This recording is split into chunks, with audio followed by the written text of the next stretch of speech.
Здравствуйте, я Людмила Корнеева. Один из весьма интересных и актуальных тематических мотивов, которые представлены в фильме «Аватар. Путь воды», это тема биотехнологий.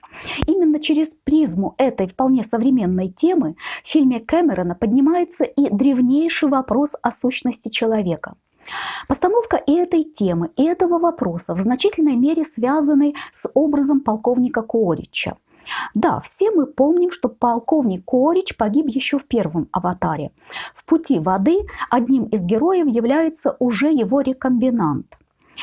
И этот рекомбинант вполне однозначно даже говорит в одном из эпизодов «я не он». Или в другой раз заявляет относительно Майлза, сына полковника: «Мы – существа разных видов». И рекомбинант прав. Но для нас, зрителей, этот рекомбинант все равно ведь оказывается полковником Куоричем. Почему так происходит? И почему именно такое зрительское восприятие является своеобразным ответом на вопрос о сущности человека? Об этом, а также о терминологии, которая используется в фильме, сегодняшний разговор. Вспомним, что фильм Кэмерона относится к жанру научно-фантастических. Это произведения, которые включают в себя футуристические прогнозы относительно будущего человечества как в технологическом, так и в социальном плане. А также элементы научных гипотез, перспективных, но еще не реализованных в жизни, или реализованных только отчасти, технологических разработок и научных открытий. И вот именно этим научная фантастика отличается, кстати, от жанра фэнтези, который чаще стилизуется под прошлое, например, Средневековье, а не под предполагаемое будущее. А кроме того, в фэнтези, как и в жанре сказки, всегда много разного рода необъясняемых научно магии и колдовства, чего не должно быть в научной фантастике. Если, например, в фильме «Аватар» и есть эпизоды, в которых Нави проводят всякого рода ритуалы с Эйвой, то, по крайней мере, по сюжету это все же как-то интерпретируется учеными. Вспомним, Грейс Огустин еще в первом фильме немало говорит об особой форме информационной связи, якобы соединяющей все и вся на планете Пандора. Да и во втором «Аватаре» в видеозаписи звучат слова Грейс: «Я вижу явные признаки осмысленного поведения на уровне планеты». В основе сюжетов серии фильмов Джеймса Кэмерона «Аватар» тема межзвездных путешествий. Реальная возможность контактов с иными обитаемыми мирами – это, видимо, еще крайне далекая перспектива. Хотя этим вопросом уже несколько десятилетий действительно занимается наша земная наука.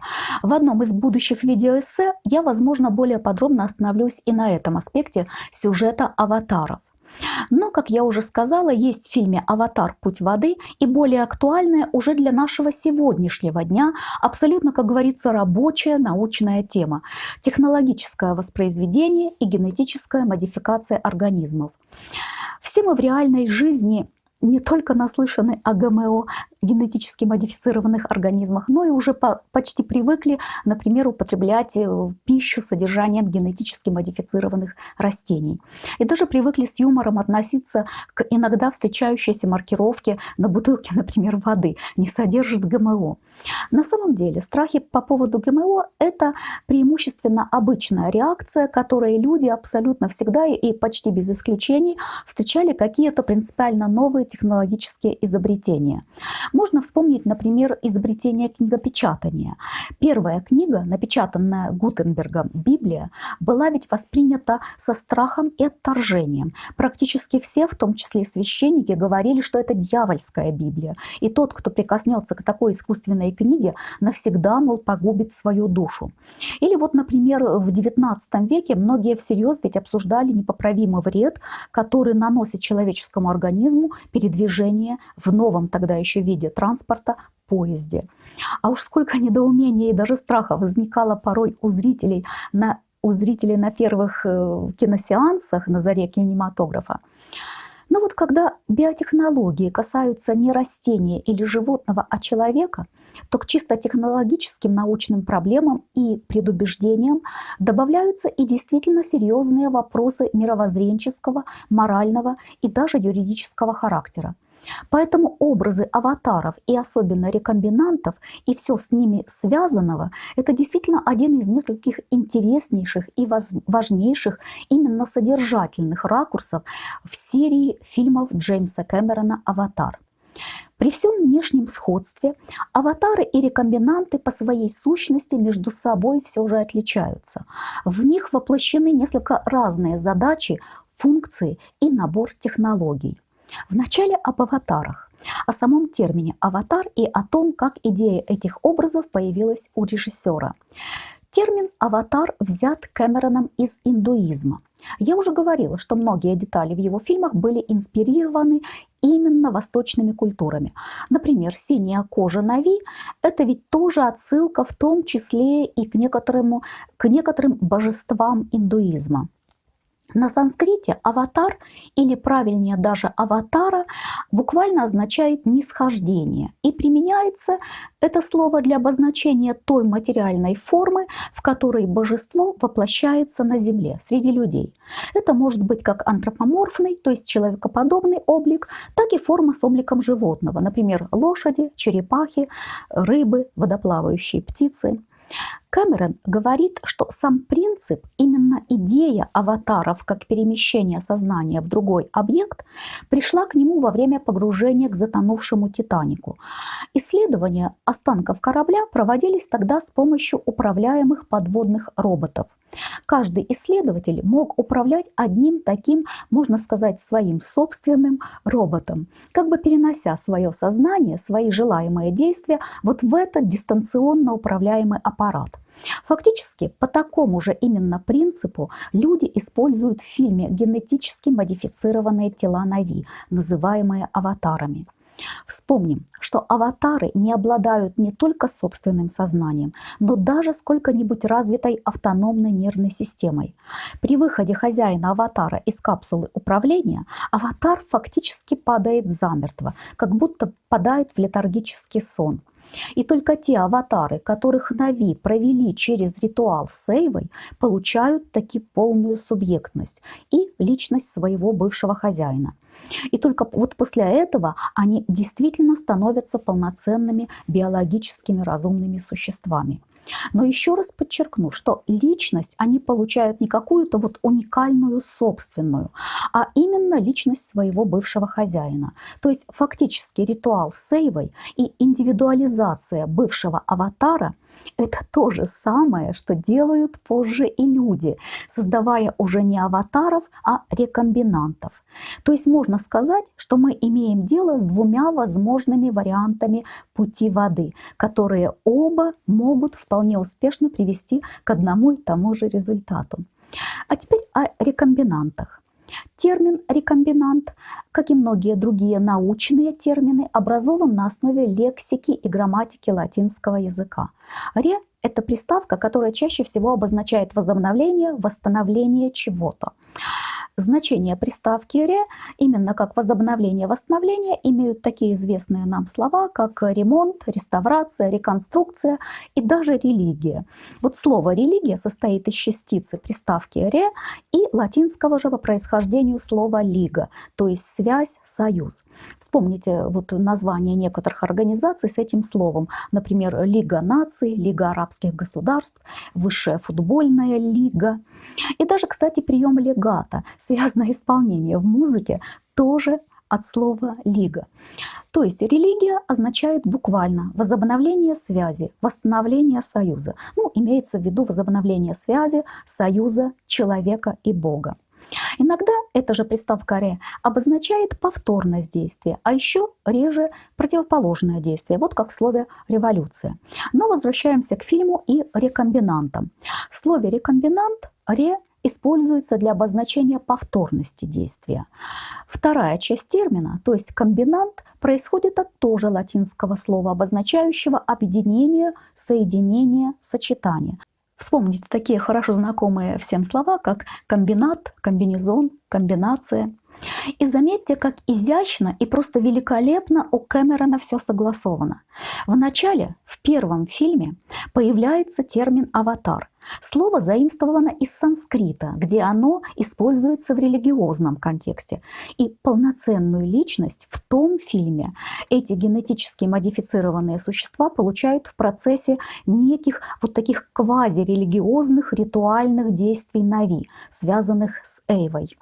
А вот во втором фильме «Аватар. Путь воды» создание полноценных, мыслящих и обладающих личностью существ производится уже земными учеными, и результат обозначается именно научным термином, который реально используется в современной генетической инженерии.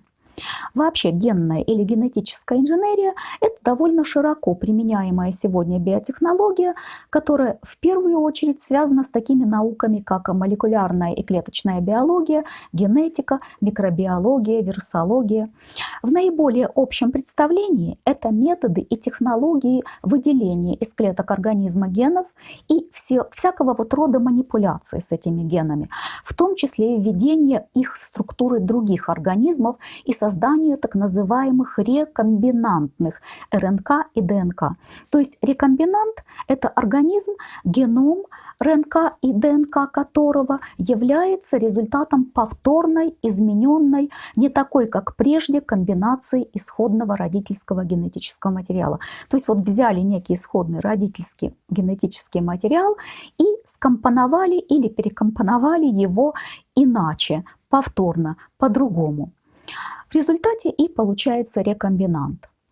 В нашей реальной повседневной жизни мы чаще говорим о растительных ГМО, но сами принципы их создания общие и для флоры, и для, так сказать, фауны. То есть аватары, а затем рекомбинанты в фильмах Джеймса Кэмерона формально были созданы по вполне реальным работающим земным технологиям. Конечно же, только формально.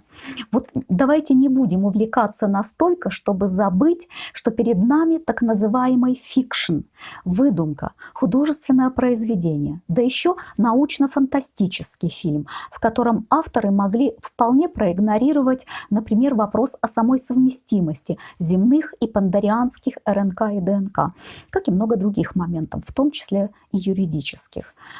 Вот если бы речь шла о производственном жанре, фильме, например, о сотрудниках какого-то научно-исследовательского учреждения или биолаборатории, которые занимаются подобного рода исследованиями и технологиями, то наши требования к реалистичности были бы куда более высокими. А для научно-фантастического жанра уровень научного обоснования сюжета в «Аватарах» вполне достаточен. Рекомбинанты, которые появляются в фильме «Аватар. Путь воды», изначально гораздо более сложная технология в сравнении с аватарами из первого фильма, поскольку она фактически включает в себя клонирование личности человека. Вот здесь важно разобраться и не запутаться. Ни в одном из фильмов не идет речь о клонировании человеческого тела. Хотя это как раз более легкая технология, с которой наши земные ученые уже давно справляются. Тела, по крайней мере животных, в реальной жизни клонировались уже многократно. Но в фильмах Кэмерона и тела аватаров, и тела рекомбинантов получены не с помощью относительно более простого и легкого клонирования, а именно более сложным путем рекомбинации. А еще более сложная процедура и уж абсолютная фантастика для нашей сегодняшней земной реальной науки – то, что в эти тела потом переносилось и личностное человеческое сознание. Дублирование, копирование памяти и фактически сознание человека можно интерпретировать как клонирование собственно человека. Вот не человеческого тела, но самой человеческой личности. Это такие разные вещи. Именно слово «клон» употребляет и полковник Корич в видеозаписи, обращенной к собственному рекомбинанту. «Ты не просто мой клон, а орудие возмездия». То есть слово «клон» звучит таки в фильме в отношении рекомбинанта с перенесенными в его тело памятью и сознанием конкретного человека, в данном случае полковника Корича. В реальной жизни о клонировании человеческой личности дело не идет, как я уже говорила. И даже всякого рода технологии и эксперименты по клонированию человеческого тела или находятся под запретом, или строго регламентированы. Более того, с большим трудом пробивали себе дорогу и намного менее радикальные, скажем так, биотехнологии, которые касались человека. Ну, например, так называемое искусственное оплодотворение.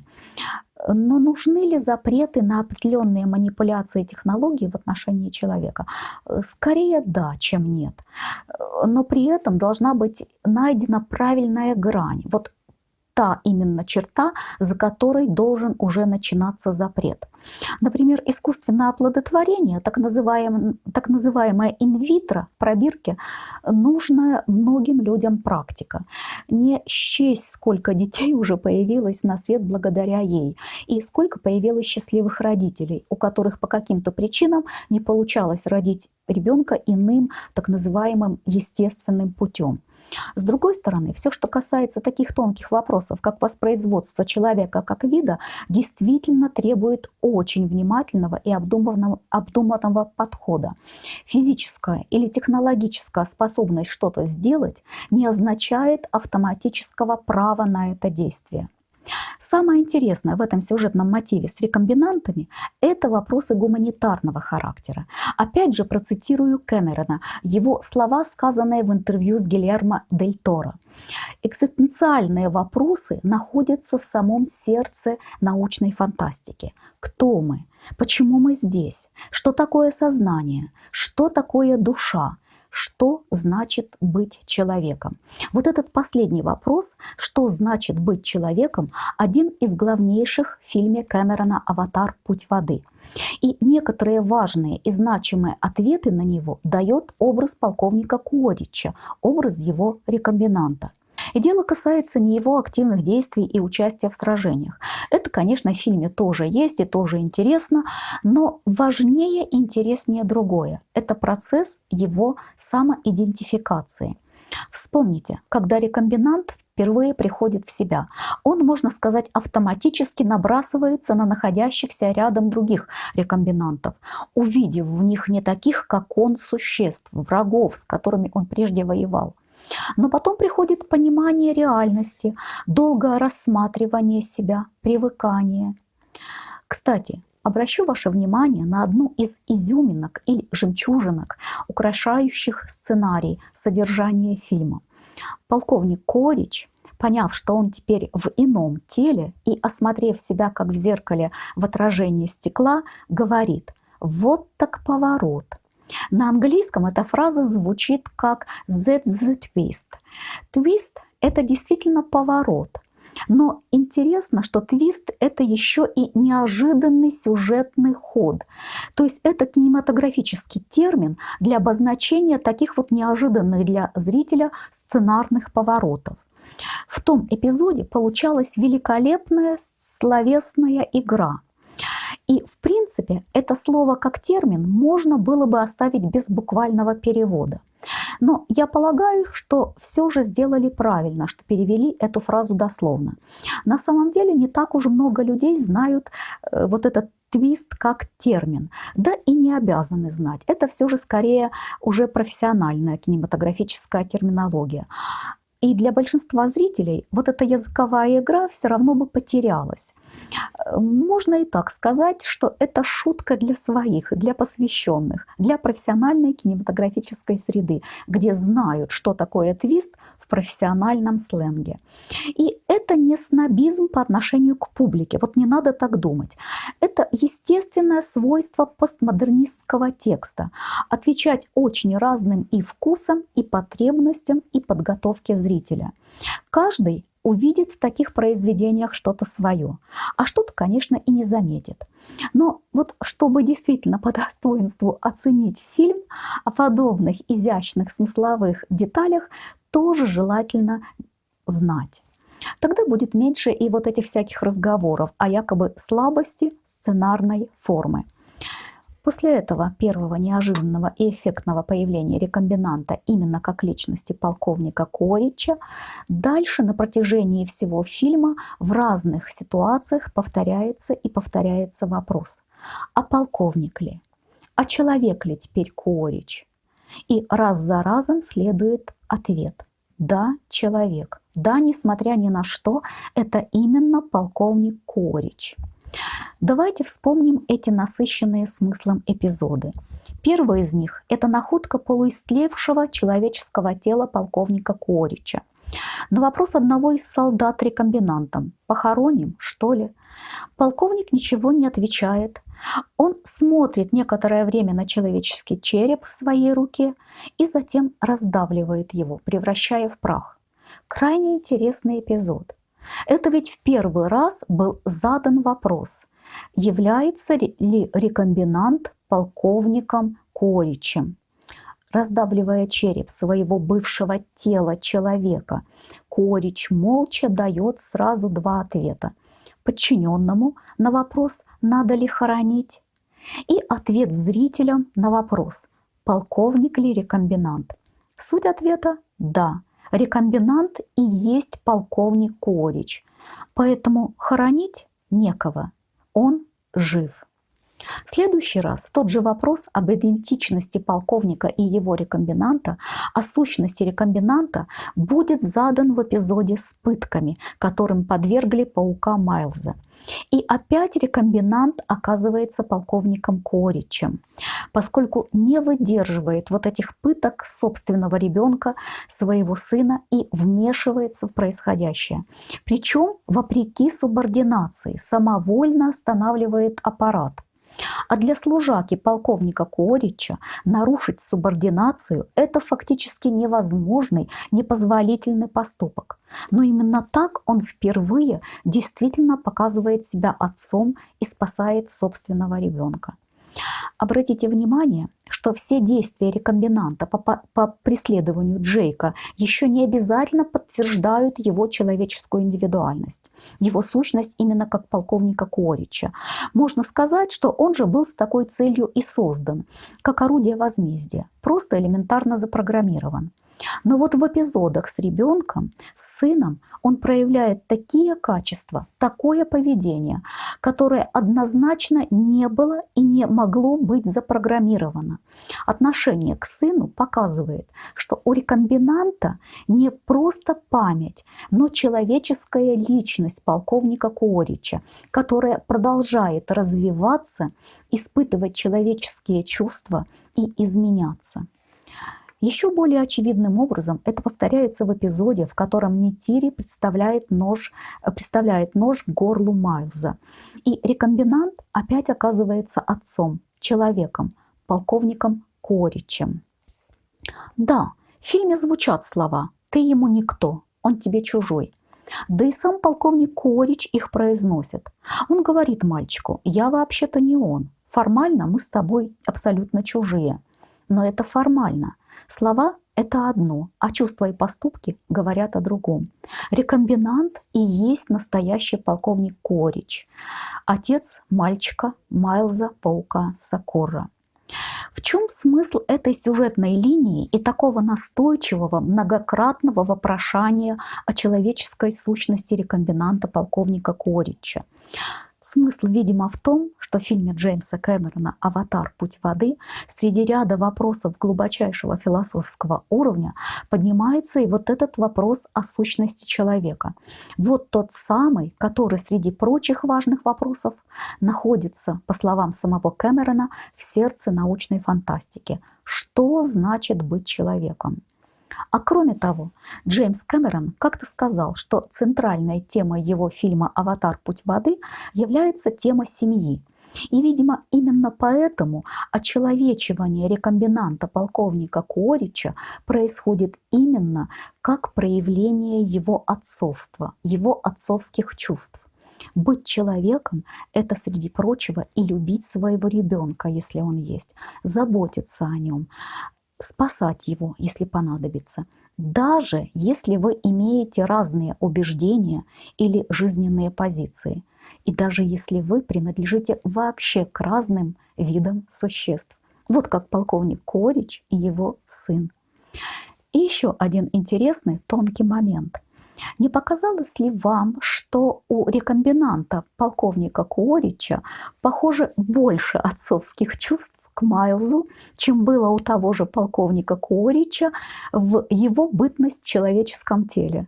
Отчего бы так, как вы думаете?